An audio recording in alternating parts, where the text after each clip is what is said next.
إن الحمد لله نحمده ونستعينه ونستغفره ونعوذ بالله من شرور أنفسنا ومن سيئات أعمالنا من يهده الله فلا مضل له ومن يضلل فلا هادي له وأشهد أن لا إله إلا الله وحده لا شريك له وأشهد أن محمدا عبده ورسوله صلى الله عليه وعلى آله وصحبه وسلم تسليما كثيرا أما بعد. العقيدة الواسطية لشيخ الإسلام الإمام أبو العباس أحمد بن تيمية الحراني رحمه الله، شرح فضيلة الشيخ العلامة محمد بن صالح العثيمین رحمہ اللہ. اور آج کی نشست میں جہاں پر رکے تھے وہیں سے درس کا آغاز کرتے ہیں. اللہ تعالیٰ کی صفات الکمال میں سے صفت الوجہ، اللہ تعالیٰ کے چہرہ کا بیان. اور آج کی نشست میں انشاءاللہ ہم دیکھیں گے کہ اللہ تعالیٰ کے چہرے کے صفت کے تعلق سے جو دلائل ہیں قرآن و سنت کی روشنی میں، اور اس موضوع کے تعلق سے اہل سنت جماعت کا کیا عقیدہ ہے، اور مخالفین جو اہل بدعت ہیں ان کے اس معاملے میں کیا شبہات ہیں اور ان کا ازالہ کیسے کیا گیا ہے. چند اہم باتیں ہیں. حاضرین و سامعین سے میری گزارش ہے کہ تھوڑا سے توجہ کے ساتھ، کیونکہ اہل باطل نے اپنے باطل کو خوبصورت انداز میں عوام میں پیش کیا ہے، اور اپنے اس باطل کو رائج کرنے کے لیے اپنے شبہات کو بہت ہی قوی دلیل سمجھ کر لوگوں میں پیش کیا ہے، جن سے کئی لوگ جو ہے متاثر ہو کر اللہ تعالیٰ کے توحید اسماء و صفات کے باب میں بہت بڑی غلطی کر بیٹھے ہیں. میں پہلے بھی عرض کر چکا ہوں کہ یہ جو تصنیف ہے شیخ الاسلام رحمہ اللہ کی العقیدۃ الواسطیہ مختصر ہے، لیکن اس میں بہت اہم باتیں ہیں، اور خصوصی طور پر اسماء و صفات کے باب میں. اگر آپ دیکھیں اس میں عقیدے کے کئی اصول بیان کیے گئے ہیں، لیکن سب سے زیادہ جو زور ہے وہ دیا گیا ہے اسماء و صفات کے تعلق سے. اس زمانے سے لے کر آج تک دیکھیں کہ سب سے زیادہ غلطیاں جو ہو رہی ہیں امت میں وہ اللہ تعالیٰ کے معرفت کے تعلق سے ہو رہی ہیں. عجب بات ہے کہ ارکان ایمان میں سب سے پہلا رکن کون سا ہے؟ اللہ تعالیٰ پر ایمان. اور امت میں سب سے زیادہ غلطی اور جہر مرکب کا شکار لوگ ہیں اللہ تعالیٰ کی معرفت کے تعلق سے. عجیب سی بات ہے. وجہ کیا ہے؟ کیا وجہ ہے؟ علم سے دوری، جہالت سب سے بڑی وجہ ہے. اور جو علم ہے وہ غلط سورس سے لیا گیا ہے، جس کی وجہ سے لوگ جہل مرکب کا شکار ہیں. اچھا، جہل مرکب کیا ہے؟ جہالت میں اور جہل مرکب میں کوئی فرق ہے کہ نہیں ہے؟ خطرناک فرق ہے نا، عام بات نہیں ہو رہی. جہالت کا کیا مطلب ہے؟ میں جانتا نہیں ہوں. اچھا، جہل مرکب کیا ہے؟ کسی چیز کو غلط جاننا اور اسی کو صحیح سمجھ بیٹھنا. جب ہم بات کرتے کسی عام دنیا میں کسی مسئلے کے تعلق سے اور اس میں آپ کو کوئی غلط انفارمیشن دے دیتا ہے، کتنا برا اثر ہوتا ہے اسی حد میں، اسی تعلق سے جس کے تعلق سے غلط انفارمیشن دی گئی ہے. اگر اس کا تعلق کسی دینی مسئلے سے ہو، نماز کے مسئلے سے، روزے کے مسئلے کے تعلق سے ہو، غلط عمل ہوگا کہ نہیں ہوگا؟ جب غلط علم ہوگا تو عمل بھی غلط ہوگا نا. اگر کسی عقیدے کے اصول کے تعلق سے ہو، کتنا خطرناک مسئلہ ہے. اور اگر اللہ تعالیٰ کی ذات کے تعلق سے ہو، کتنا بڑا مسئلہ ہے. کبھی سوچا ہے؟ اس لیے اس جہالت کو دور کرنے کے لیے ہم سب پر فرض ہے، ہر مسلمان پر فرض ہے کہ صحیح جگہ سے علم حاصل کرنا ہے. کہ بعض لوگ کہتے ہیں یار ایک شبہ بھی ہے، کئی مرتبہ یہ ہوا ہے کہ اگر کوئی صحیح العقیدہ کوئی عالم طالب علم نہیں ہے تو کیا ہم علم اس سے حاصل کر سکتے ہیں؟ چلے عربی گرامر ہی سیکھ لیں، ہم نہ سیکھیں اس سے۔ وجہ کیا ہے کہ جہالت جہل مرکب سے بہتر ہے کہ نہیں؟ وہ آپ کو دے گا تو آپ غلط انفارمیشن دے گا۔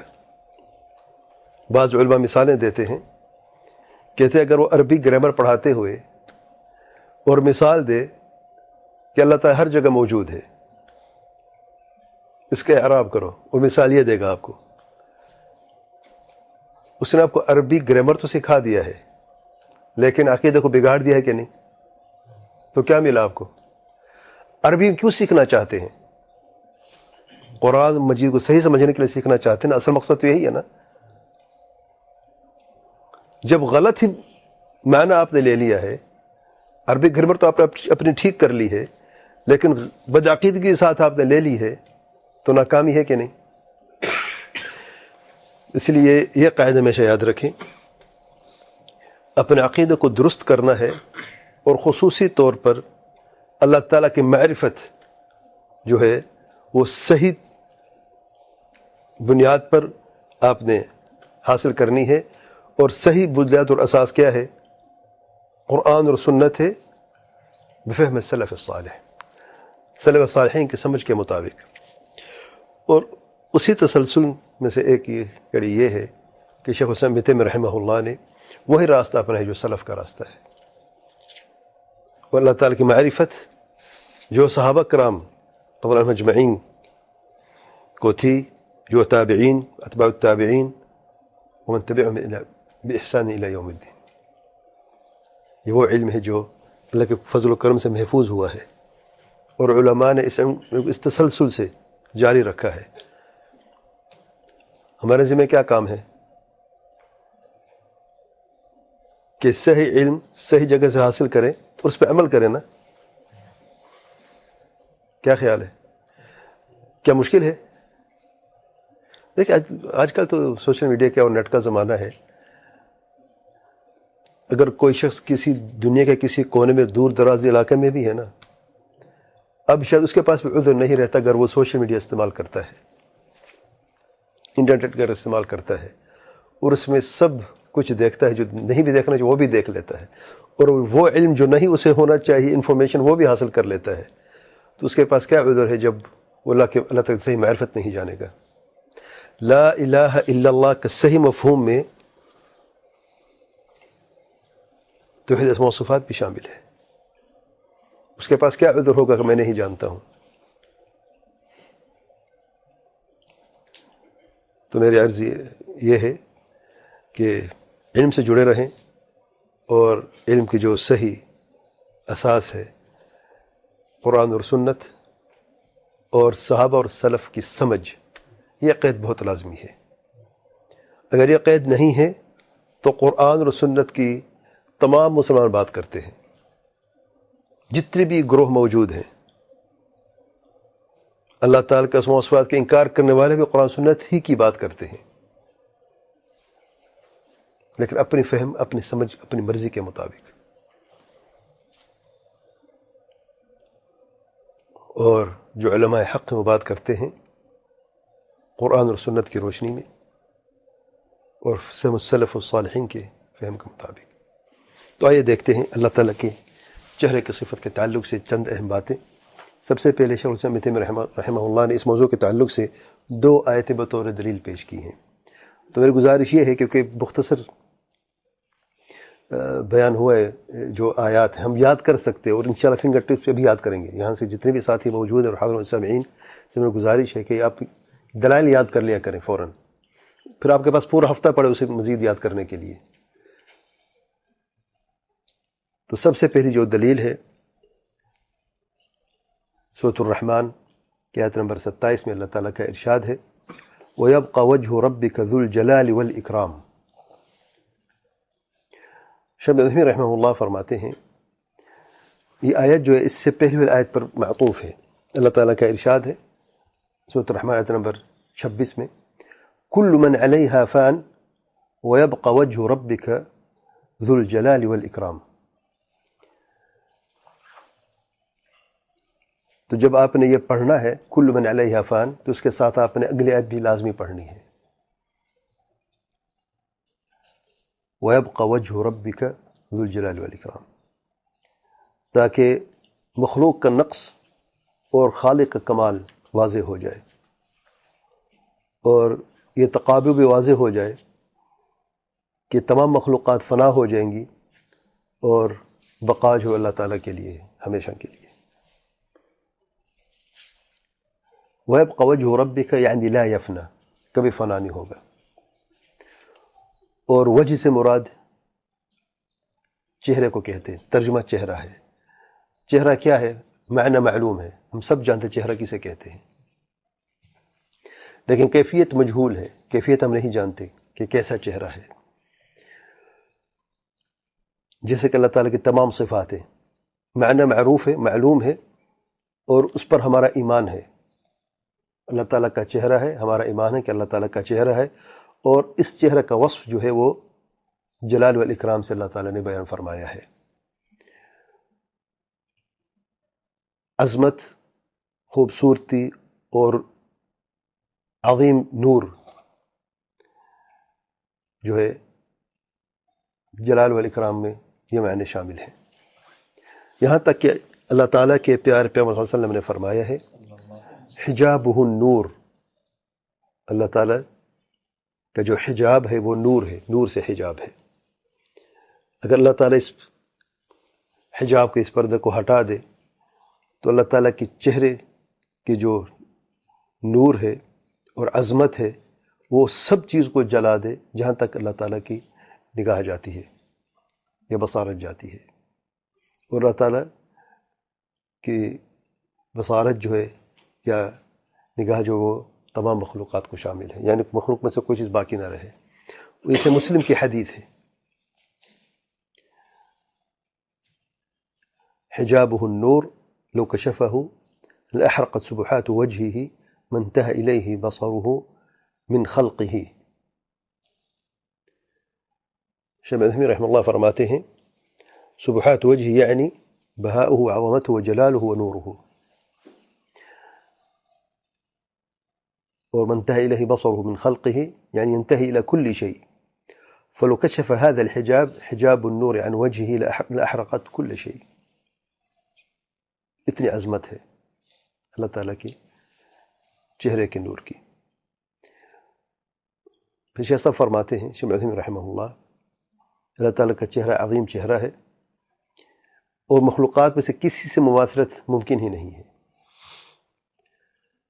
اور اسی بنا پر ہم یہ کہتے ہیں کہ ہمارا عقیدہ یہ ہے کہ ہم اللہ تعالیٰ کے لیے حقیقتاً چہرہ ثابت کرتے ہیں، اور دلیل ہم لیتے ہیں اللہ تعالیٰ کے اس فرمان سے وَيَبْقَ وَجْهُ رَبِّكَ ذُو الْجَلَالِ وَالْإِكْرَامِ. اور ہم یہ کہتے ہیں کہ یہ جو اللہ تعالیٰ کا چہرہ ہے مخلوق کے چہروں جیسا نہیں ہے، کیونکہ اللہ تعالیٰ کا ارشاد ہے لَيْسَ كَمِثْلِهِ شَيْءٌ، سورۃ الشورى نمبر 11 الی آخر الآیہ.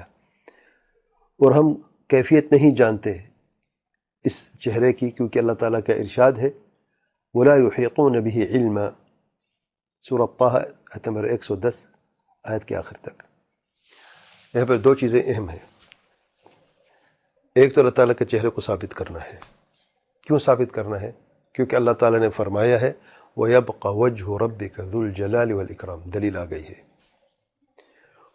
اور اس کے ساتھ ساتھ دوسری بات یہ ہے کہ ہم چہرے کو ثابت کرتے ہیں اور مثلیت کی نفی کرتے ہیں کہ اللہ تعالیٰ کا چہرہ تو ہے لیکن مخلوق کے چہرے سے بالکل الگ ہے، کوئی مماثلت نہیں ہے. اس کی دلیل کیا ہے؟ کیوں ہم یہ کہتے ہیں؟ کیونکہ اللہ تعالیٰ کا ارشاد ہے لیس کمثلہ شیء، سورۃ الشورى آیت نمبر 11. اور کیفیت بھی ہم نہیں جانتے. اس کی دلیل کیا ہے کہ ہم کیفیت نہیں جانتے؟ اللہ تعالیٰ کا ارشاد ہے سورۃ طٰہٰ آیت نمبر 110 میں وَلَا يُحِيطُونَ بِهِ عِلْمًا، کوئی بھی مخلوق اللہ تعالیٰ کا احاطہ نہیں کر سکتی. کیفیت میں احاطہ ہوتا ہے، آپ ڈیٹیل جانتے ہیں کسی چیز کے تعلق سے، وہ کیفیت ہوتی ہے۔ بہت ساری ایسی چیزیں جانتے ہیں جو دوسرے نہیں جانتے، یا تو آپ اس کو اپنی آنکھوں سے دیکھ لیتے ہیں، اس کا احاطہ کر لیتے ہیں، میرے ہاتھ میں یہ موبائل ہے، میں اس کو پورا بتا سکتا ہوں، اس کو آگے سے پیچھے سے ہر طرف سے، اس کے اندر کیا ہے، کون سے پروگرام ہے، کون سی چیزیں ہیں، یہ بھی ہے۔ ایک علم کا احاطہ ہوتا ہے اللہ تعالیٰ کی ذات کے تعلق سے، اللہ تعالیٰ کے صفات کے تعلق سے۔ کوئی بھی مخلوق کو احاطہ نہیں ہے، ولا یحیطون به علما، تو اس سے کیفیت کی نفی ہو گئی ہے۔ اس لیے جب ہم بات کرتے ہیں سنت جماعت کے عقیدہ کے اسماء و صفات کے باب میں کہ ہر وہ صفت جو قرآن مجید میں اور صحیح حدیث سے ثابت ہے، اس پر ہمارا ایمان ہے ان 4 شرطوں کے ساتھ۔ کون سی 4 شرطیں ہیں؟ سب سے پہلے انکار نہیں کرتے، تحریف بھی نہیں کرتے، مثلیت بھی بیان نہیں کرتے، اور کیفیت بھی بیان نہیں کرتے۔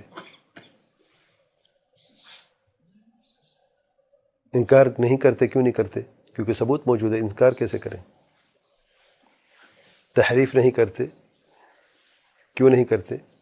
کیونکہ اہل باطل کا طریقہ ہے، الحق کا طریقہ یہ ہے کہ جو دلیل ہے اس کو منوعاً سے تسلیم کرنی ہے۔ مماثلت کیوں نہیں بیان کرتے؟ کیونکہ اللہ نے منع فرمایا ہے، اور اللہ تعالیٰ نے خود فرمایا لیس کمثلہ شیء۔ کیفیت بیان کیوں نہیں کر سکتے؟ کیونکہ اللہ تعالیٰ نے خود فرمایا ہے ولا یحیطون به علما۔ واضح ہے؟ پھر شیخ صاحب فرماتے ہیں ابن عثیمین رحمہ اللہ، اگر کوئی شخص تصور کرنا چاہے اللہ تعالیٰ کی کیفیت کو اپنے دل سے ہی، صرف یہ کیفیت کوئی تو ہوگی، یا اپنی زبان سے کچھ کہنا چاہے، تو ہم یہ کہیں گے کہ تم بدعتی ہو، گمراہ ہو۔ سمجھے بات؟ اللہ تعالیٰ کا چہرہ، اس پر اتفاق ہو گیا، اور اجماع اہل سنت جماعت کا اجماع ہے کہ اللہ تعالیٰ کا چہرہ ہے، وہ صفات الکمال میں سے ہے۔ کوئی شخص اپنے دل میں ہی کوئی تصور کرنا چاہتا ہے کہ چہرہ ہوگا تو ایسے ہوگا، یا زبان سے کسی کو بتانا چاہتا ہے، جائز ہے اس کے لیے؟ کیوں جائز نہیں ہے؟ ولا یحیطون به علما، تمہیں کہاں سے پتہ چلا ہے؟ اللہ تعالیٰ نے یہ تو فرمایا ہے کہ اللہ تعالیٰ کا چہرہ ہے، یہ وصف فرمایا ذو الجلال والاکرام، لیکن یہ فرمایا کہ کیسا ہے؟ نہیں فرمایا نا۔ دیکھیں ہم مخلوق ہیں، ضعیف، مسکین ہیں، کمزور ہیں، اگر کوئی شخص میری ذات کے تعلق سے وہ بات کرے جو وہ نہیں جانتا ہے، مجھے کیسے لگے گا؟ اور غلط بات کہے، برا لگے گا نا۔ بھئی تمہیں کہاں سے پتہ چلا کہ میں ایسا اور ایسا ہوں؟ دیکھیں بات کس کے تعلق سے کر رہے ہیں؟ رب ذو الجلال سبحانہ وتعالی۔ کتنی بڑی جسارت اور جرت ہے، نعوذ باللہ، کہ کوئی شخص یہاں تک رسائی کرے اور وہ بات کرے جو وہ جانتا ہی نہیں اللہ تعالیٰ کے تعلق سے، اور جو حق ہے اسے باطل سمجھے، اور جو باطل اسے حق سمجھ بیٹھے۔ کتنی بڑا جرم ہے، نعوذ باللہ۔ آگے کچھ باتیں آئیں گی، دیکھنا ذرا، اور جو شبہات ہیں ان کے کیسے ان کا خاتمہ ہوتا ہے علم سے انشاءاللہ۔ تو یہ حقیقت بھی جان لیں، کیونکہ لوگ کہتے ہیں یہ جو ہے نا یہ بدعقیدگی کا شکار ہیں، اللہ تعالیٰ کی تمثیل بیان کرتے ہیں، یہ اللہ تعالیٰ کا چہرہ ثابت کرتے ہیں، چہرہ مخلوق کا ہوتا ہے، اللہ تعالیٰ اس سے مبرہ ہے، اللہ تعالیٰ اس سے پاک ہے، اللہ تعالیٰ نعوذ باللہ کہتے ہیں اللہ تعالیٰ چہرے سے بھی پاک ہے، بغیر چہرے کے، کیونکہ کہتے ہیں یہ مخلوق سے مثال دیتے ہیں۔ شیخ صاحب کیا کہتے ہیں؟ جس نے دل سے بھی تصور کیا ہے نا وہ بھی بدعتی ہے۔ زبان سے کہنے بات کی بات ہے، جس دل سے کسی نے تصور کیا ہے کہ ہم اللہ تعالیٰ کے چہرے کو ثابت کرتے ہیں، اور کوئی بھی چہرہ جو اس کے ذہن میں آئے اس نے دل میں صرف تصور کیا ہے، شیخ صاحب قلنا انک مبتدع ضال، کہ تم بدعتی ہو، گمراہ ہو۔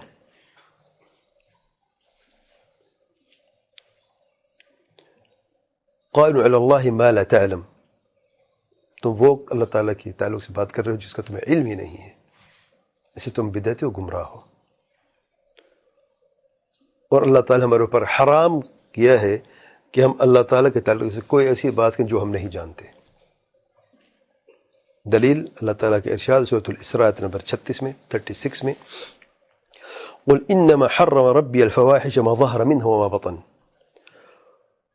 والإثم والبغي بغير الحق وأن تشركوا بالله ما لم ينزل به سلطانا وأن تقولوا على الله ما لا تعلمون. شاهد کیا ہے؟ وأن تقولوا على الله ما لا تعلمون. سورة الأعراف آیت نمبر 33 معذرت سورة الأعراف آیت نمبر 33 میں. اور اس میں شاہد کیا ہے؟ وأن تقولوا على الله ما لا تعلمون. دیکھیں جرم مختلف محرمات اللہ نے بیان فرمائی ہیں، سب سے کم سے لے کے سب سے بڑے درجے تک. ابتدا کہاں سے ہوئی؟ قل کہہ دیں میرے پیارے پیغمبر صلی اللہ علیہ وسلم، انما صرف اور صرف حرم ربی، میرے رب نے حرام قرار دے دیا ہے. جب اللہ تعالیٰ جس کو حرام قرار دے دینا تو پھر مومن کے ایمان کا کیا تقاضا ہے کہ اپنے دل کی کان اور آنکھیں کھول کے دیکھے کہ کیا بات ہونے والی ہے تاکہ اس سے اپنے آپ کو بچا سکے. سب سے پہلے کیا ہے؟ حرم ربی الفواحش، فواحش ما ظهر منها وما بطن، مختلف نافرمانیاں ہیں. والاثم والبغي بغیر الحق، گناہ زیادتی بغیر حق کے. فواحش ہے، اس سے بڑھ کر ظلم و زیادتی ہے، گناہ زیادتی. اور اس سے بڑھ کر وَأَن تُشْرِكُوا بِاللَّهِ مَا لَمْ يُنَزِّلْ بِهِ سُلْطَانًا، شرک سب سے بڑا گناہ ہے. اور عجب بات ہے کہ اس سے بڑھ کر جو ہے وَأَن تَقُولُوا عَلَى اللَّهِ مَا لَا تَعْلَمُونَ، اور اللہ تعالیٰ کی طرف سے کوئی ایسی بات کرو جو تم جانتے نہیں ہو. شرک کیوں وجود میں آیا ہے؟ وجہ کیا ہے؟ وَأَن تَقُولُوا عَلَى اللَّهِ مَا لَا تَعْلَمُونَ. سبحان اللہ. اور سورۃ الاسراء نمبر 36 میں اللہ تعالیٰ کا ارشاد ہے وَلَا تَقْفُ مَا لَيْسَ لَكَ بِهِ عِلْمٌ إِنَّ السَّمْعَ وَالْبَصَرَ وَالْفُؤَادَ كُلُّ أُولَٰئِكَ كَانَ عَنْهُ مَسْئُولًا. وَلَا تَقْفُ، مت پیچھے لگو ایسی باتوں کی مَا لَيْسَ لَكَ بِهِ علم، جس کا تمہیں علم ہی نہیں ہے. عام بات ہے، کوئی مسئلہ بھی ہو جس کا تمہیں علم نہیں، اس کے پیچھے کیوں لگتے ہو بھائی؟ وقت ضائع کرنا ہے اور کیا ہے؟ وقت بھی ضائع کرنا ہے، پھر اگر دین کے تعلق سے پھر گناہ بھی حاصل کرنا ہے. اگر دنیا کے تعلق سے ہے تو وقت بھی ضائع کرنا ہے، اور پھر آپ کو کیا حاصل ہوگا اگر کسی ایسے چیز کے پیچھے دنیا کے اعتبار سے جس کا تمہیں علم ہی نہیں ہے. بے شک ان السمع والبصر والفؤاد كل اولئک کان عنہ مسئولا. بے شک سمع، بصر اور فؤاد، ان سب سے سوال کیا جائے گا قیامت کے دن. جو ہم سنتے ہیں، جو ہم دیکھتے ہیں، جو ہم سوچتے ہیں، سمجھتے ہیں، جو اس کو دل میں رکھتے ہیں. دل میں کیا عقیدہ ہے، دل کی حالت کیسی ہے، جو ہم سنتے ہیں، جو ہم دیکھتے ہیں، ان سب کا ہمیں حساب دینا ہے قیامت کے دن. اللہ تعالیٰ ہم سب پہ رحم فرمائے. اور سب سے بری بات جو ہے بغیر علم کے کسی چیز کے پیچھے لگنے کا، وہ دین کے تعلق سے ہے. اور دین کے تعلق سے سب سے خطرناک بات ہے جب عقیدے کا کوئی مسئلہ ہو، اور اس میں سب سے خطرناک بات ہے جب اللہ تعالیٰ کی ذات کے تعلق سے ہو. اس لیے جب بھی ہم عقیدے کی بات کرتے ہیں اور خصوصی طور پر اسماء و صفات کی بات کرتے ہیں تو بعض لوگ اسے عام بات سمجھتے ہیں. علم حاصل کیا نہ کہ کیا فرق پڑتا ہے، اللہ تعالیٰ کا چہرہ ہے یا نہیں ہے تو کیا فرق پڑتا ہے، لوگوں کا اختلاف ہے، ہم اس میں کیوں پڑھیں. عجیب سی بات ہے بھائی، کیسے کیوں پڑھیں؟ اللہ تعالیٰ پر ایمان، ارکان ایمان کا پہلا رکن، اس میں اگر خلل ہے تو پورے ایمان میں خلل ہے. اور اسی میں سے ہی اللہ تعالیٰ اسماء و صفات پر ایمان ہے. جو ایسی بات کرتے وہ کیا کہہ رہا ہے؟ وَلَا تَقْفُ مَا لَيْسَ لَكَ بِهِ علم، اس میں شامل ہے کہ نہیں؟ اور اللہ تعالیٰ کی طرف سے وہ ایسی بات کرتا ہے جس کا اسے علم ہے کہ نہیں، اس وعید میں شامل ہے کہ نہیں. سبحان اللہ. اچھا، پھر شیخ صفوان شیخ ابراہیم رحمہ اللہ تعالیٰ کے ارشاد وَيَبْقَ وَجْهُ رَبِّكَ، اللہ تعالیٰ نے ربوبیت کا اضافہ آپ صلی اللہ علیہ وسلم کی طرف فرمایا ہے. یہ ربوبیت خاص ربوبیت ہے، خاص ربوبیت ہے. وجہ ربک، کس کا رب؟ آپ صلی اللہ علیہ وسلم کا. وجہ ربک، رب کی بات ہو رہی ہے. اور اللہ تعالیٰ کی جو ربوبیت ہے اس کے قسم ہے. ایک عام ربوبیت ہے جو تمام مخلوقات کو شامل ہے، ایک خاص ہے اور ایک خاص کی خاص ہے. اہل ایمان کے لیے خاص ربوبیت ہے کہ نہیں؟ ہمارا رب، مومنوں کا رب. اچھا، انبیاء کی ربوبیت زیادہ خصوصیت ہے کہ نہیں؟ اور جو ہم بات کرتے ہیں اللہ تعالیٰ کے پیار پر صلی اللہ علیہ وسلم کی ربوبیت،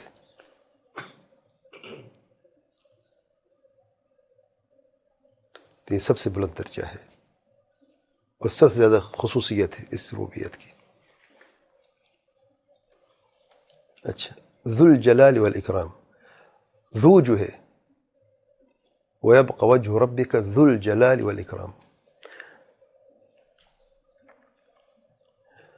ذو جو صفت الوجہ، اللہ تعالیٰ کا جو چہرہ ہے، اب اس چہرے کی صفت بیان ہو رہی ہے. اچھا، رب کا اگر یہ الجلال والاکرام اللہ تعالیٰ کی صفت بھی ہے، اللہ تعالیٰ ذو الجلال والاکرام ہے نا، تو چہرے کی بھی صفت جلال والاکرام ہے الگ سے. اگر کوئی شخص یہ کہے کہ یہ تو رب کی طرف یہ صفت کا تعلق رب کی طرف ہے،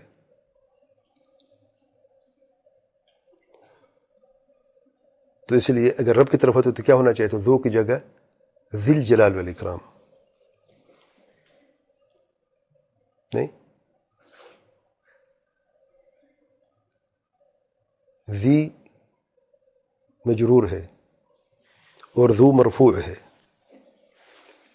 وجہ جو ہے مرفوع ہے. جب صفت مرفوع ہوتی ہے تو مطلب کس کی صفت ہے؟ یہ مجرور کی ہوتی تو ذی ہونا چاہیے تھا نا، رب مجرور ہے نا. اور چہرہ جو ہے وجہ مرفوع ہے، تو ذو الجلال والاکرام یہ رب کے تعلق سے ہے یا چہرے کے تعلق سے ہے؟ عربی گرامر کے اعتبار سے کیا ہو گیا ہے؟ موصوف اور صفت کیا کہ اعراب ہوتا ہے نا، نہیں؟ اچھا، تو ذو الجلال والاکرام ذو مرفوع ہے کہ مجرور ہے؟ مرفوع ہے نا. اچھا، وجہ مرفوع ہے کہ مجرور ہے؟ وجہ مرفوع ہے. ربک مجرور ہے.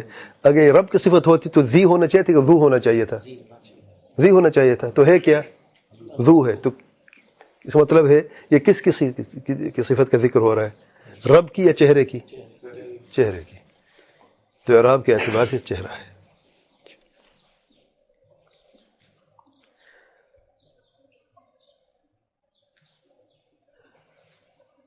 اور اسی صورت میں شیخ صاحب فرماتے ہیں سورۃ الرحمن میں تبارک اسم ربک ذی الجلال والاکرام،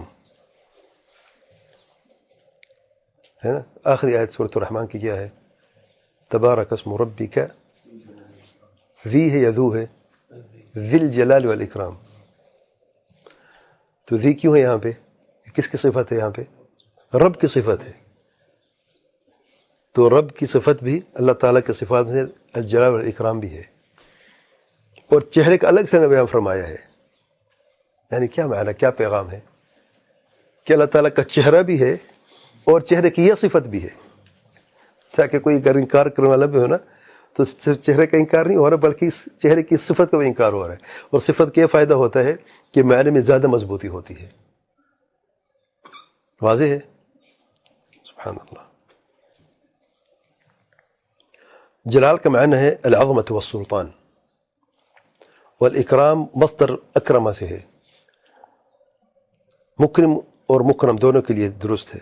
اللہ تعالیٰ اکرام بھی کرتا ہے اور کرم بھی کرتا ہے. مکرم اللہ تعالیٰ کے ساتھ اکرام کیا جاتا ہے، اور اللہ تعالیٰ کے ساتھ اکرام کیسے کیا جاتا ہے؟ فرمانبرداری سے، طاعت سے. اور مخلوق اللہ تعالیٰ کرم کرتا ہے ان کو ثواب دے کر جو اس کا مستحق ہوتا ہے. تو اللہ تعالیٰ عظیم ہے، اللہ تعالیٰ کی عظمت ہے، ذو سلطان ہے، ذو الجلال والاکرام ہے.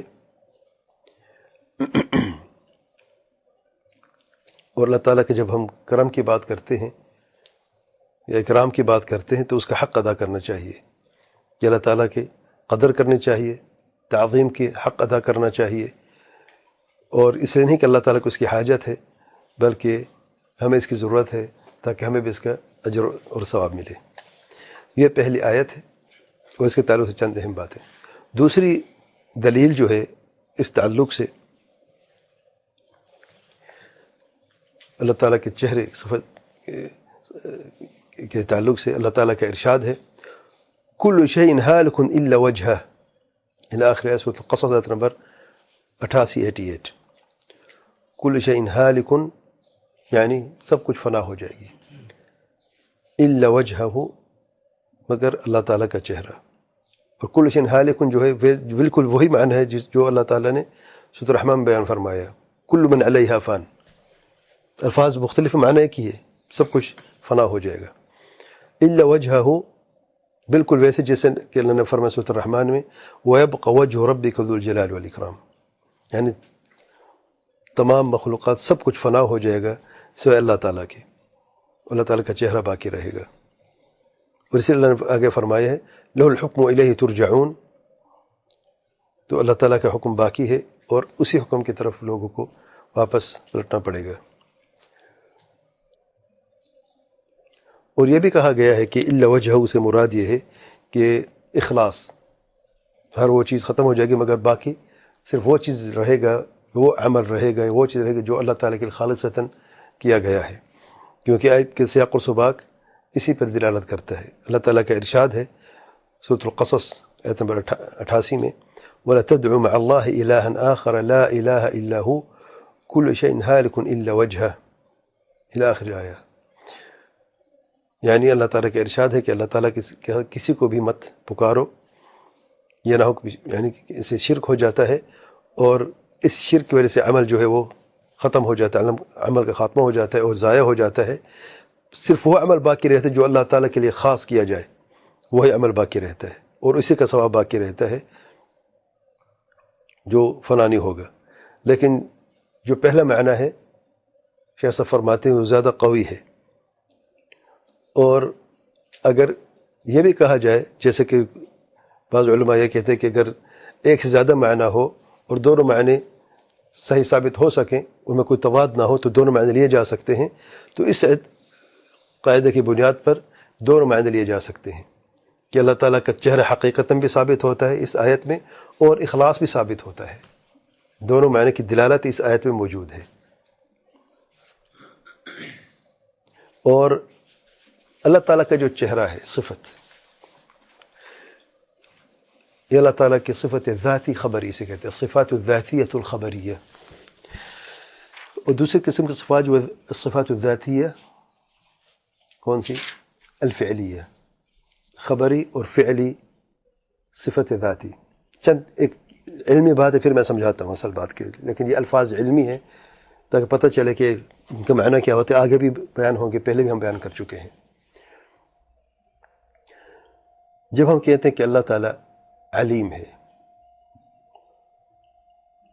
خوب علم والا ہے، صفت العلم کو ہم ثابت کر رہے ہیں۔ اللہ تعالیٰ زندہ ہے، الحی القیوم ہے، الحی زندہ ہے، یہ بصفت کمال میں سے ہے۔ ہم کہتے ہیں اللہ تعالیٰ کا چہرہ ہے، جیسے کہ آج کا درس ہے، اللہ تعالیٰ کے 2 ہاتھ ہیں، اگلے درس میں بیان کریں گے انشاءاللہ۔ ان میں کوئی فرق ہے؟ یہ سب صفات اللہ تعالیٰ کی صفات ہیں؟ نہیں، اللہ کی صفات ہے نا، ان میں کوئی فرق ہے؟ ایک طرف چہرہ اور ہاتھ کا ذکر، دوسری طرف علم اور زندہ ہونے کا ذکر ہے۔ اور پانچویں مثال بھی دے دیتے ہیں، پانچویں مثال بھی دے دیتے ہیں کہ اللہ تعالیٰ راضی بھی ہوتا ہے اہل ایمان پر، جیسے پچھلے درس میں گزر چکا ہے، ناراض بھی ہوتا ہے، یہ 6 صفت ہوگی، سب اللہ تعالیٰ کی صفت، جیسے کہ اللہ تعالیٰ کا شان ہے۔ علم کے اعتبار سے ان کو کلاسیفائی کیا گیا، ان کی ترتیب دی گئی ہے مختلف۔ الصفات الخبریہ، یہ وہ صفات ہے اللہ تعالیٰ کی، الذاتیۃ الخبریہ، یہ وہ صفات اللہ تعالیٰ کی جن کا تعلق خبر سے ہے، یعنی خبر سے مراد قرآن اور سنت۔ اگر قرآن اور سنت میں اس کی دلیل نہ ہوتی تو ہم کبھی جرات نہ کر سکتے۔ اور مخلوق میں اس کے جو تقابل کیا جاتا ہے وہ مختلف حصے ہیں، مخلوق میں چہرے ہیں، مخلوق کا ہاتھ ہیں، پاؤں ہیں، ٹھیک ہے نا. تو اللہ تعالیٰ کے لیے وہ صفات جو اللہ نے خود بیان فرمائی ہیں اس کے دل ہمیں مل جاتی ہے. جیسے کہ اللہ تعالیٰ کا چہرہ ہے, اللہ تعالیٰ کے 2 ہاتھ ہیں, اللہ تعالیٰ کے 2 آنکھیں ہیں. انہیں کہتے ہیں الصفات الذاتیۃ الخبریہ. اچھا,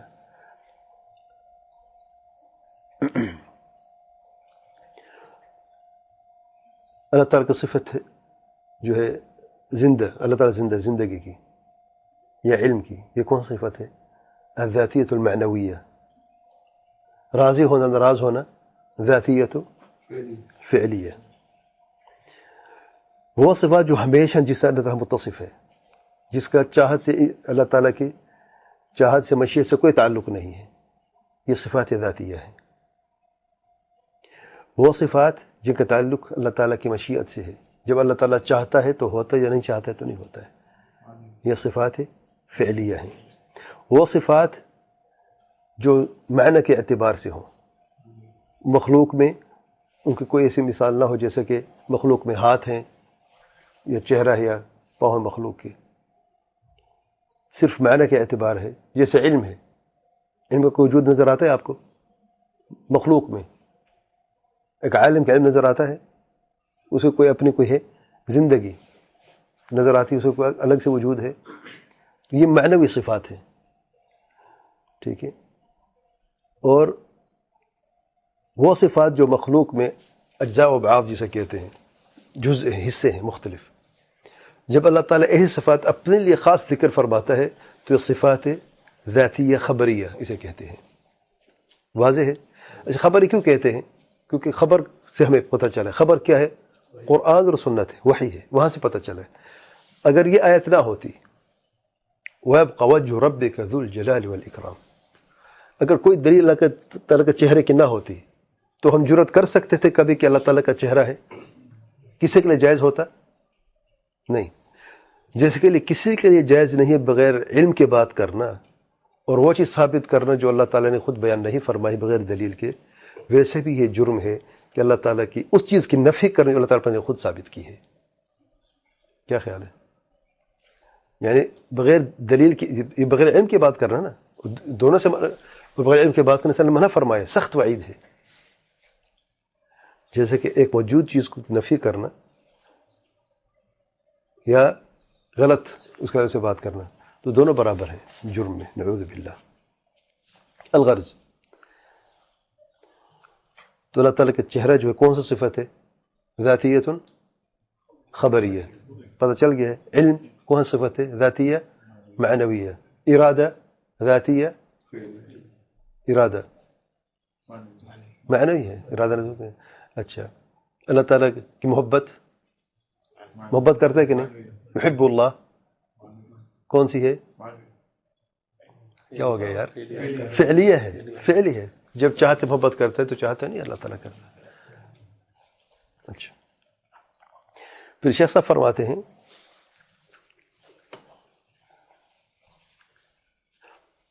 اگر کوئی شخص یہ کہے کہ اللہ تعالیٰ کا چہرہ ذاتیۃ معنویہ ہے تو کیا کہیں گے ہم؟ صحیح غلط ہے؟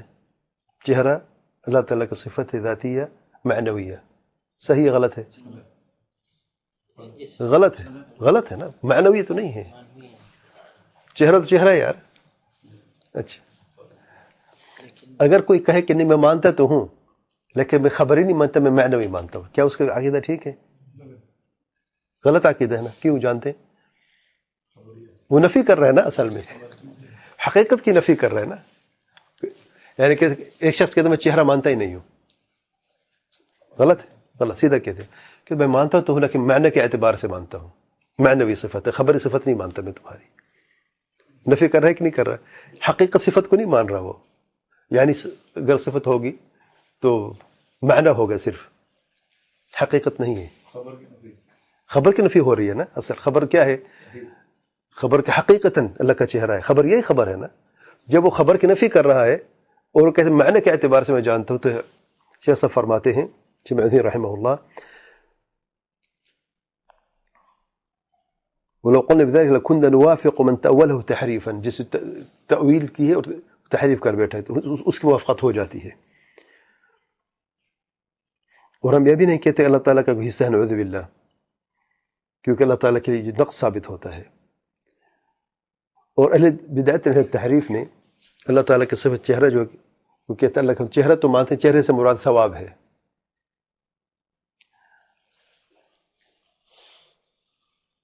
یعنی سب کچھ فنا ہو جائے گا مگر صرف ثواب باقی رہ جائے گا۔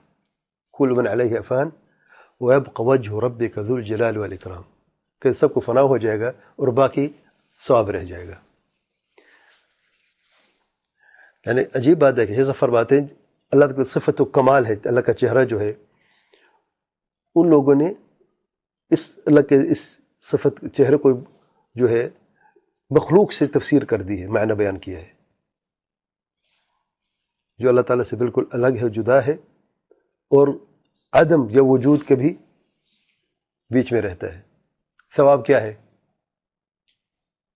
پہلے معدوم تھا، ثواب نہیں تھا تو نہیں تھا نا، بعد میں ثواب اللہ تعالیٰ دے گا تو ثواب ہوگا نا، ثواب تو بعد میں ہوئے گا۔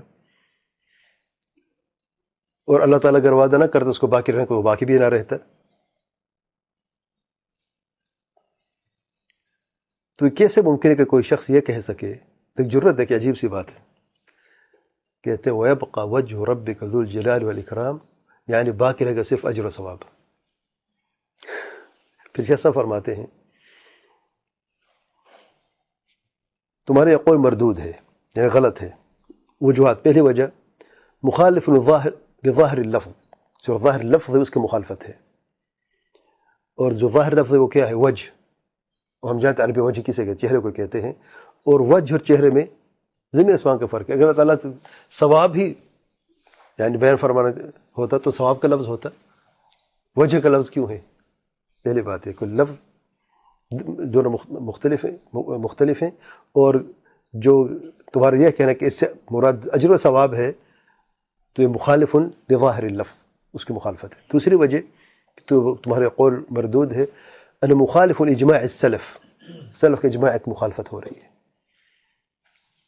سلف میں سے کسی نے یہ نہیں کہا ہے کہ چہرے سے مراد جو ہے وہ اجر و ثواب ہے۔ یہ کتابیں موجود ہیں، شیخ صاحب فرماتے ہیں سلف کے محفوظ ہیں۔ ایک نص ہمیں دکھا دے صحابہ میں سے یا ائمہ تابعین میں سے یا من تبعہم بإحسان سے کہ انہوں نے یہ تفسیر بیان کی ہے، ہرگز آپ کو کہیں سے بھی یہ معنی مل ہی نہیں سکتا کہ کسی نے بھی اس آیت کی تفسیر میں وَيَبْقَى وَجْهُ رَبِّكَ ذُو الْجَلَالِ وَالْإِكْرَامِ کی تفسیر کی ہو، وجہ کی تفسیر ثواب اجر و ثواب سے کی ہو۔ ایک قول تو دکھا دیں ہمیں، کہیں نہیں ملے گا، تو اجماع سلف کی مخالفت ہے۔ تیسری وجہ کہ یہ تمہارا یہ قول باطل و مردود ہے تمہارے اوپر، کہ کیا یہ ممکن ہے کہ یہ عظیم صفات جو ہے وہ جو اللہ نے بیان فرمائے چہرے کے لیے، وہ ثواب کے لیے ممکن ہے؟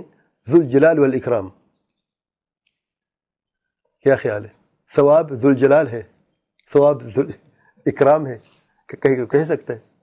یہ ثواب تو ثواب ہی ہوتا ہے۔ شیخ صاحب فرماتے ہیں مثال کو تو جزاء المتقین ذو الجلال والاکرام، متقین کی جزا کیا ہے؟ جلال والاکرام ہے۔ ممکن ہے یہ؟ سبحان اللہ۔ فهذا لا يجوز ابدا۔ اللہ تعالیٰ نے اپنے چہرے کے جو وصف جو بیان فرمائے ذو الجلال والاکرام چہرے کا ہے۔ چوتھی بات شیخ صاحب فرماتے ہیں نقول ما تقولون في قول الرسول صلی اللہ علیہ وسلم حجابه النور لو كشفه لاحرقت سبحات وجهه منتهى اليه بصره من خلقه، سے مسلم کی حدیث جو گزر گئی ہے۔ کیا ثواب کا بھی نور ہے؟ شیخ صاحب فرماتے ہیں جو جہاں تک جائے گا وہ سب کو جلا کے راکھ کر دے گا، ابدا ولا یمکن، ناممکن ہے۔ یعنی اگر تم یہ سمجھ رہے ہو، دیکھو میں نے تمہیں تعویل تحریف تو کر دی ہے بغیر سوچے سمجھے، اب اس پہ کتنی باطل چیزیں سامنے آ گئی ہیں، اور ہمیشہ ٹھوکر لگتی ہے، یاد رکھیں۔ یعنی نص کے لفظ کے ظاہر سے مخالفت ہے، اس کے بعد اجماع کی مخالفت کر رہے ہیں، کوئی پرواہ نہیں۔ اب چلو عقل بھی لے لیجو، عقل کو آگے کر کے بھی ٹھوکریں کھائی ہمیشہ۔ ابھی عقل کو بھی دیکھ لو، تم لوگ کر کیا رہے ہو؟ کیا ثواب ذو الجلال والاکرام ہوتا ہے؟ کیا ثواب اگر حجاب ہٹا دیا جائے جو اللہ تعالیٰ کا حجاب ہے نور کا، تو اللہ تعالیٰ کے چہرے کا نور جو ہے سب کچھ چیز کو جلا دے، تو چہرہ ثواب کا نور ہوتا ہے، وہ ہر چیز جلا دے گا، یہ کیسا ثواب ہے بھائی؟ تو یہ معنی جو ہے ناممکن ہے، جیسا فرماتے ہیں۔ اور شیخ صاحب فرماتے ہیں یہ قول باطل ہے، جس طرف اہل باطل گئے ہیں، واجب یہ ہمارے اوپر کہ ہم چہرے کو جو وہی تفسیر وہی معنی بیان کریں جو اللہ تعالیٰ نے بیان فرمایا ہے کہ اللہ تعالیٰ کا چہرہ جیسا اللہ تعالیٰ کا شایان شان ہے، اور اس چہرے کی جو صفت جلال والاکرام ہے۔ شیخ سفر فرماتے اگر آپ یہ کہتے ہیں، اس کا مطلب یہ ہے کہ قرآن مجید میں جہاں پر بھی اللہ تعالیٰ کے چہرے کا ذکر ہوا ہے، چہرے کی نسبت اللہ تعالیٰ کی طرف موجود ہے، اس سے مراد ہمیشہ صفت ہی ہے کہ اللہ تعالیٰ کی صفت سے مراد ہے، کوئی اور معنی مراد ہے؟ اس کی جواب یہ ہے کہ شیخ صفوان یہی اصل ہے کہ جہاں پر بھی قرآن و سنت میں اللہ تعالیٰ کے چہرے کا ذکر ہے تو حقیقتاً چہرہ ہی مراد ہے، اصل میں یہی بات ہے۔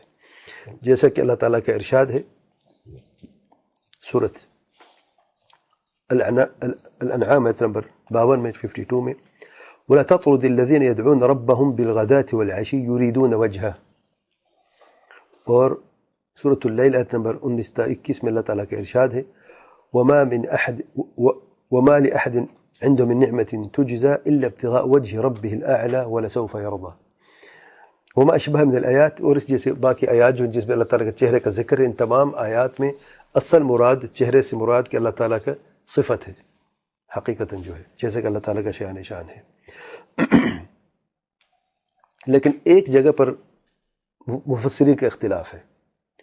سورۃ بقرہ نمبر 115 میں اللہ تعالیٰ کا ارشاد ہے وَلِلَّهِ الْمَشْرِقُ وَالْمَغْرِبُ فَأَيْنَمَا تُوَلُّوا فَثَمَّ وَجْهُ اللَّهِ إلى آخر الآية۔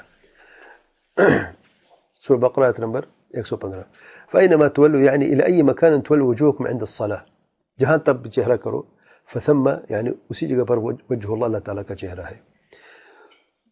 تو بعض مفسرین نے اہل سنت والجماعت میں سے یہ کہا ہے کہ اس سے مراد چہرے سے مراد جہت ہے، ڈائریکشن ہے، کیونکہ اللہ تعالیٰ کا ارشاد ہے وَلِكُلِّ وِجْهَةٌ هُوَ مُوَلِّيهَا، سورۃ بقرہ نمبر 148 میں، وجہتن ڈائریکشن کو بھی کہتے ہیں، جہت کو بھی کہتے ہیں۔ تو یہاں مراد وجہ کے لفظ سے مراد ڈائریکشن ہے، جہت ہے، اسی طرف اللہ تعالیٰ کا چہرہ ہے، اور تمہاری نماز بھی قبول ہوگی۔ یعنی وہ یہ کہتے ہیں کہ اگر تم سفر کی حالت میں ہو،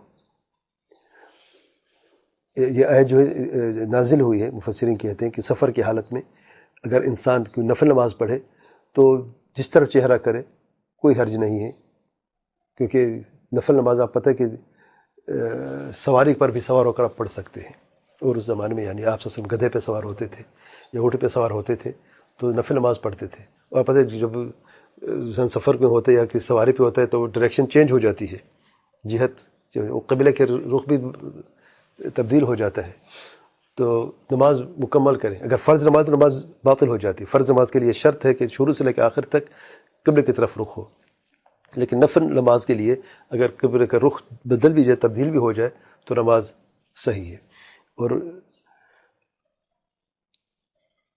اور دوسری بات یہ کہ اگر کوئی شخص کسی ویرانے میں ہو، سفر میں ہو، اور پتہ نہ چلے کہ قبلہ کس طرف ہے، تو کیا کرے گا؟ یتحرّ، سب سے پہلے کوشش کرے گا ڈھونڈنے کی کس طرف ہے، چاند کو دیکھے، سورج کو دیکھے، اپنا کوئی مشرق مغرب کا نظر لگا کے دیکھ لے گا، اور پھر نماز پڑھ لے گا۔ اگر اس کے بعد میں پتہ چلا کہ ڈائریکشن ٹھیک تھی قبلے کی، تو نماز ٹھیک ہے اس کی کہ نہیں؟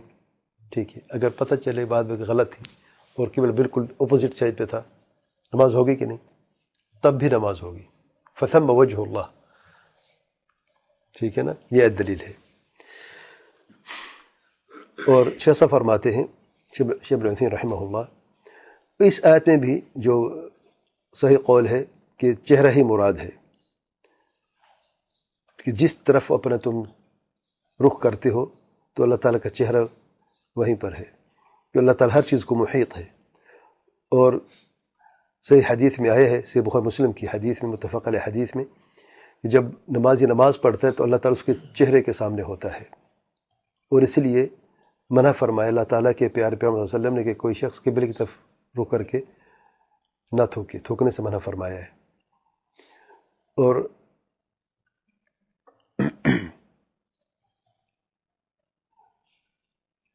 تو یہ معنی جو ہے اس آیت میں بھی اللہ تعالیٰ کا چہرہ ثابت ہوتا ہے۔ اگر کوئی یہ کہے کہ اس سے مراد ڈائریکشن ہے، وہ بھی غلط نہیں، وہ بھی ٹھیک ہے، لیکن چہرے کو ثابت پہلے کرنا ہے۔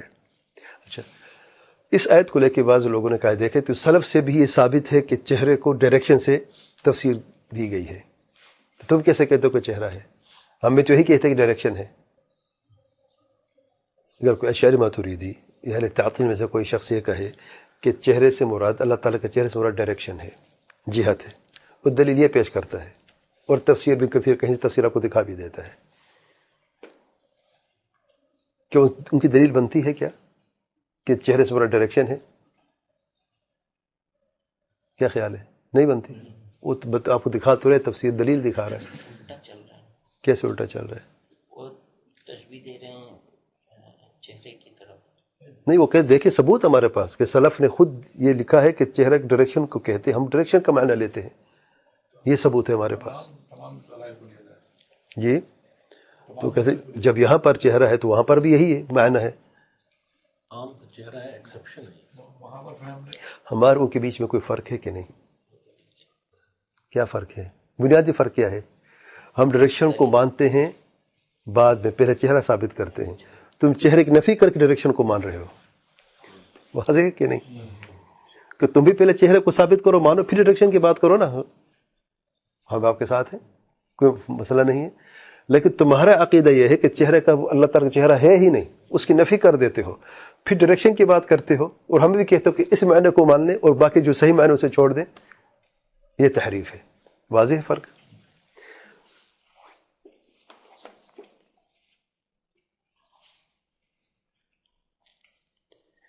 پھر شیخ صاحب فرماتے ہیں شیخ عثیمین رحمہ اللہ، فثم وجہ اللہ،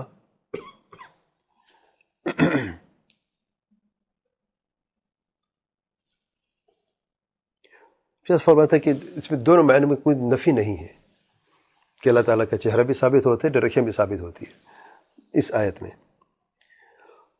پھر شیخ صاحب فرماتے ہیں کہ یہ اچھی طرح جان لو، بڑی پیاری بات ہے آخر میں، وَاعْلَمْ أَنَّ هَذَا الْوَجْهِ العظیم الموصوف بالجلال والاکرام وجہ لا يمكن الاحاطة به وصفا، یہ عظیم چہرہ جس کے وصف ذوالجلال والاکرام صلی اللہ علیہ وسلم نے بیان فرمائی ہے، اس کے وصف کا احاطہ کیا نہیں جا سکتا۔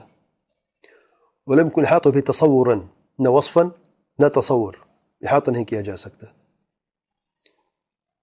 بلکہ ہر چیز جو اللہ تعالیٰ کی ذات اسماء و صفات کے تعلق سے ہے اس کے آپ اندازہ نہیں لگا سکتے، اور جو بھی آپ کا اندازہ اس سے کہیں بڑھ کر ہوگا۔ اللہ تعالیٰ کے ارشاد وَلَا يُحِيطُونَ بِهِ عِلْمًا، ان کا احاطہ کوئی کر نہیں سکتا اللہ تعالیٰ کا۔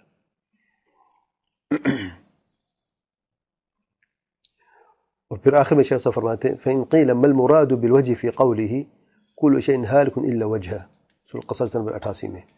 تو وجہ سے مراد کیا ہے؟ اگر وجہ سے مراد آپ ذات کو لیتے ہیں، ذات کیا ہے؟ اللہ تعالیٰ کی ذات۔ چہرے سے مراد کیا ہے؟ اللہ تعالیٰ کی ذات صرف، یا چہرہ اور ذات، یا صرف چہرہ بغیر ذات کے؟ مختلف تین چیزیں ہیں۔ لفظ وجہ کا چہرہ کا ہے، ٹھیک ہے؟ کوئی اہل بدعت میں اور پھر چور دروازہ کھولا ہے نا، اور سب کو دیکھو سدباب کیسا کیا علماء نے۔ اگر ہم یہ کہیں کہ چہرے سے مراد ذات ہے، ان قلت المراد بالوجہ الذات فیخشى ان تكون حرفت، تو یہ خدشہ ہے کہ تحریف کر بیٹھے ہو۔ اگر چہرے کو صرف ذات سے تفسیر کرتے ہو صرف، وإن أردت بالوجه نفس الصفة أيضا وقعت في محظور، وهو ما ذهب إليه بعض من لا يقدرون الله حق ما يقدرون حق قدره، حيث قالوا إن الله يفنى إلا وجهه فماذا تصنع؟ میں نے کہا ٹھیک ہے، ہم چہرہ تو مان لیتے ہیں، سب کچھ فنا ہو جائے گا مگر صرف چہرہ رہے گا، ذات بھی ختم ہو جائے گا اللہ تعالیٰ، صرف چہرہ باقی رہے گا۔ اہل بدعت نے وہ کہتے ہیں کہ دیکھیے یہ اندر لازم آتا ہے، اگر صرف ذات کو الگ سے لیتے بغیر چہرے کی نفی ہو جاتی ہے۔ لفظ چہرہ کہنا وَيَبْقَى وَجْهُ رَبِّكَ ذُو الْجَلَالِ وَالْإِكْرَامِ، ذات کا لفظ نہیں ہے، ٹھیک ہے؟ چہرے سے مراد کیا ہے؟ اگر ہم کہتے ہیں چہرے سے مراد صرف ذات ہے تو چہرے کی نفی ہو جاتی ہے، یعنی اللہ کا چہرہ نہیں ہے۔ اگر کہتے ہیں صرف چہرہ ہے تو اہل باطن نے کہا ٹھیک ہے، ذات تو فنا ہو جائے گی، باقی چہرہ باقی رہے گا۔ فالجواب، جواب سے شیخ صاحب فرماتے ہیں ان اردت بقولك الا ذاته يعني ان الله يبقى هو نفسه مع اثبات الوجه لله فهذا صحيح۔ اگر چہرے کا معنی ذات سے لیتے ہیں اور ذات سے مراد وہ ذات جس کا چہرہ بھی ہے، تب تو ٹھیک ہے، فهذا صحيح. ويكون هنا عبر بالوجه عن الذات لمن له وجه، اس ذات کی تعبیر کی جس ذات کا چہرہ بھی ہے، وجه بھی ہے. وإن أردت بقولك الذات أن الوجه عبارة عن الذات بدون إثبات الوجه فهذا تحريف غير مقبول. اور اگر آپ کا معنی یہ ہے کہ ذات ہے لیکن بغیر چہرے کے تو یہ تحریف ہے اور غیر مقبول ہے. وعليه فنقول إلا وجهه، تو اس بنیاد پر ہم کہتے ہیں اللہ تعالیٰ یہ فرمان إلا وجهه جو ہے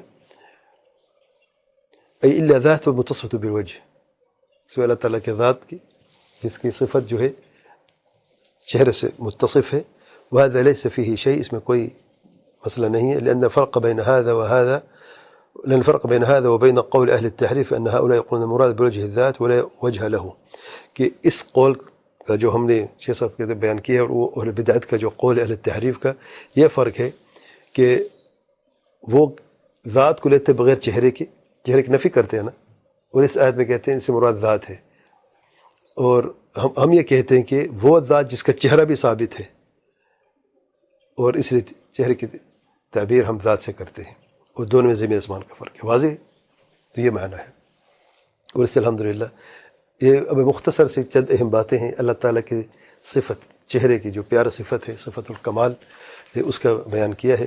اور باقی اور مطولات بھی، اس پہ تو کئی کتابیں لکھی گئی ہیں. صرف آپ یہ دیکھیں اتنی یعنی اہم علماء نے، اس میں بہت سارے اور بھی جو غلط فہمی تم کو بھی دور کیا ہے. لیکن طالب علم کو جو اساسی جو بنیادی باتیں وہ یہ ہیں جو یہاں پہ شیخ صاحب نے بیان کی ہیں. اور دلیل کیا ہے؟ اللہ تعالیٰ کا چہرہ ہے. سورۃ الرحمن میں اللہ تعالیٰ نے کیا فرمایا ہے؟ کل من علیہا فان ویبقى وجہ ربک ذو الجلال والاکرام. یہ آیت کافی ہے، یاد کر لیں. ٹھیک ہے. اسے مسلم کی حدیث میں کہ حجابہ النور، اللہ تعالیٰ کا حجاب نور ہے. اگر یہ حجاب نہ ہو تو اللہ تعالیٰ کے چہرے کا نور جو ہے وہ تمام مخلوقات کو فنا کر دیتا. سبحان اللہ. جہاں تک اللہ تعالیٰ کی نگاہ جاتی وہاں تک تمام چیزوں کو اللہ تعالیٰ جلا دیتا، یعنی سب چیزیں جل جاتی، نعوذ باللہ. تو سبحان اللہ. تو یہ اللہ تعالیٰ کی عظمت ہے اور اللہ تعالیٰ کے پیاری صفت، چہرے کا صفت کا مختصر بیان ہے. اللہ تعالیٰ سے دعا ہے کہ جو ہم نے کہا ہے اور سنا اللہ تعالیٰ کو صحیح سمجھنے کی، اس پہ عمل کرنے کا توفیق عطا فرمائے. اللہ تعالیٰ ہمیں ہر بد عقیدگی سے دور فرمائے اور محفوظ فرمائے.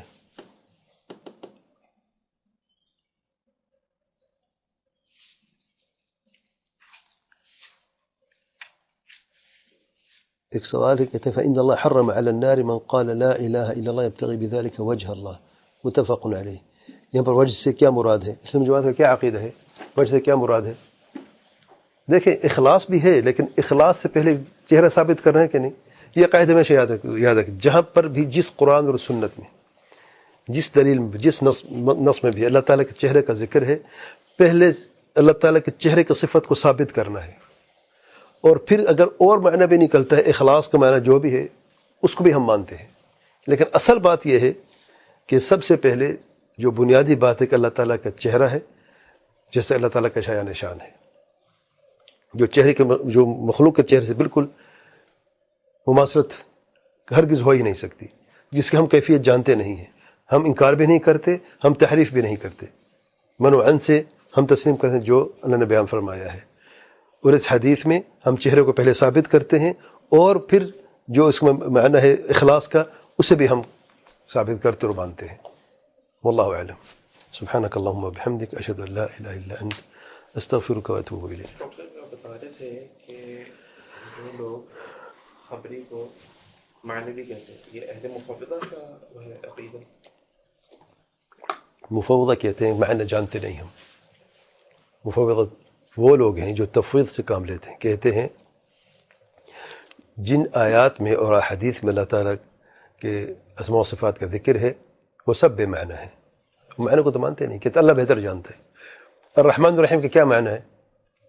اللہ اعلم. تفویض المعنی. اور تفویض الکیفیہ کیا ہے؟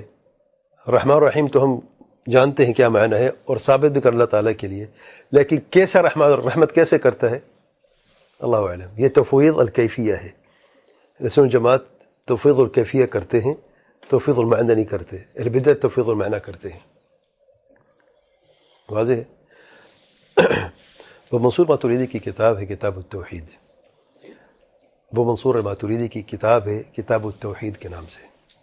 انہوں نے بھی لکھی کتاب توحید کے نام پہ.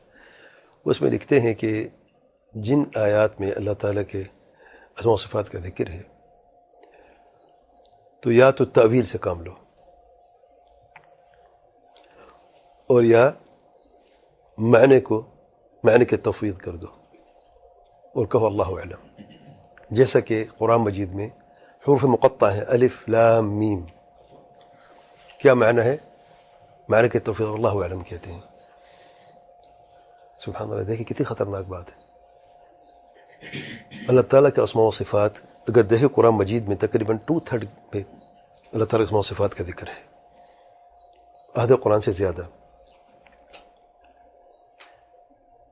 جانتے ہیں اس بات سے کیا بات لازم آتی ہے کہ جیسے الف لام میم ہے ویسے اب اس کو سمجھو قرآن کا بھی معنی ہے کہ قرآن کے اکثر الفاظ کو بے معنی ہے. کتنی خطرناک بات ہے. اللہ فرماتا ہے الرحمن الرحیم کہتے ہیں، اللہ علم پتہ نہیں کیا معنی الرحمن الرحیم کا. العزیز الحکیم پتہ نہیں کیا ہے. سبحان اللہ، یہ کیا سوچ ہے. وہ بچنا کس چیز سے چاہتے تھے؟ تشبیہ سے بچنا چاہتے تھے نا. تشبیہ لازم آتی ہے اس لیے ہم نہیں کرتے. وہ کتنی بڑے گڑھ میں جا کے گرے ہیں. کوئی شخص اگر کوئی اسٹوڈنٹ کو جیسے کہ قاری پڑھاتے قرآن مجید اور وہ کہتے ہیں ہمیں معنی کا پتہ ہی نہیں ہے، بسم اللہ الرحمن الرحیم، بسم اللہ کا پتہ ہے، الرحمن الرحیم پتہ نہیں ہے. الحمد للہ رب العالمین الرحمن الرحیم مالک یوم الدین، کتنی صفات ہیں سارے پتہ نہیں. اس پہ سمجھ میں کیا ہے؟ مجھے بتائیں قرآن مجید سے کیا سمجھ میں آیا ہے؟ اور وہ کون سے احکام آپ سمجھیں گے قرآن مجید سے؟ اور عجب بات دیکھیں، یعنی قرآن مجید میں فرعون کا ذکر ہے وہ بھی جانتے ہیں، نمرود کا ذکر وہ بھی جانتے ہیں، اللہ تعالیٰ ذکر وہ جانتے نہیں ہیں. استغفر اللہ. دیکھیں بات لازم آتی ہے کہ نہیں؟ یعنی اتنی بڑی جرت اور جسارت. میں نے شروع میں کیا کہا تھا؟ جہل مرکب کا شکار لوگ ہوتے ہیں. وجہ کیا ہے؟ غلط سورس سے علم حاصل کرتے ہیں کہ نہیں. ایک وہ بھی کتاب موجود ہے لوگ پڑھنے کی، یہ بھی کتاب موجود ہے جو ہم پڑھ رہے ہیں. فرق دیکھیں دونوں میں. ہم سے مطالبہ کیا ہے کہ حق کی پیروی کریں کہ نہیں. حق کہاں پر ہے؟ قرآن و سنت میں ہے کہ نہیں؟ نصوص میں ہوتا ہے نا. پیروی کیسی کیجیے، اتباع کیسے کریں گے ہم قرآن و سنت کی؟ صحیح سمجھ سے. صحیح سمجھ کہاں سے ملے گی؟ سلف سے. سلف کی سمجھ، صحیح سمجھ کہاں پہ موجود ہے؟ کتابوں میں. کون سی کتابوں میں؟ اہل سنت کی کتابیں، بدعت کی کتابوں میں. ہاں، اس لیے علم حاصل کرنا ہے اس کے صحیح جگہ سے، صحیح سورس سے. آپ میڈیکل کا علم حاصل کرنے کے لیے انجینئرنگ میں داخلہ کبھی نہیں لیتے. کبھی دیکھا آپ نے ڈاکٹر صاحب ہیں یہ میڈیکل پڑھنا چاہتے ہیں، داخلہ انجینئر میں لیا ہے، وہ انجینئر ہی بنے گا. بھائی ڈاکٹر کہاں بنے گا وہ؟ اگر آپ اہل سنت سے بننا چاہتے ہیں تو آپ کو کتاب اہل سنت کی پڑھنی پڑے گی. آپ کتابیں پڑھیں اہل بدعت کی، وہ کہتے ہیں ہم اہل سنت. کیسے ممکن ہے؟ ممکن ہے کیا؟ ناممکن ہے. تو اس لیے اپنا عقیدہ درست رکھیں، اپنے سمت درست رکھیں، اپنی سوچ درست رکھیں، اور اپنے جو حلقہ احباب بھی درست رکھیں. اور اب کہتے ہیں الصاحب صاحب، دوست کھینچ کے لے جاتے ہیں. جو آپ کے دوست ہیں، آپ کی پہچان آپ کے دوست ہیں. کسی سے اٹھتے بیٹھتے ہو، آتے جاتے ہو، کون سی باتیں کرتے ہو. اور جو بدعت ہے چھوت بیماری کی طرف جلدی پھیل جاتی ہے. ان کی بیماری بدعقیدگی اور بدعت بہت تیزی سے شیطان جو ہے نا پھیلا دیتا ہے. اور جو حق ہے، حق پر ہمیشہ نور ہوتا ہے. بعض نعوذ باللہ اس نور سے اندھے ہیں، نعوذ باللہ. وجہ کیا ہے؟ وہ خود نہیں دیکھنا چاہتے. خود ظلمتوں میں جب تک توبہ نہیں کریں گے، بدعت سے باہر نہیں نکلیں گے تو نعوذ باللہ اس میں رہیں گے. اور توفیق اللہ تعالیٰ دیتا ہے. کئی لوگ ہیں جو الحمدللہ بدعت سے توبہ کر کے نکلے، الحمدللہ سنت کی روشنی میں زندگی گزار رہے ہیں. اللہ تعالیٰ سے ثابت قدمی کی دعا ہے، اور اللہ تعالیٰ ہم تمام حاضرین سامعین کو ہر بدعت سے، ہر شر سے محفوظ فرمائے. واللہ اعلم.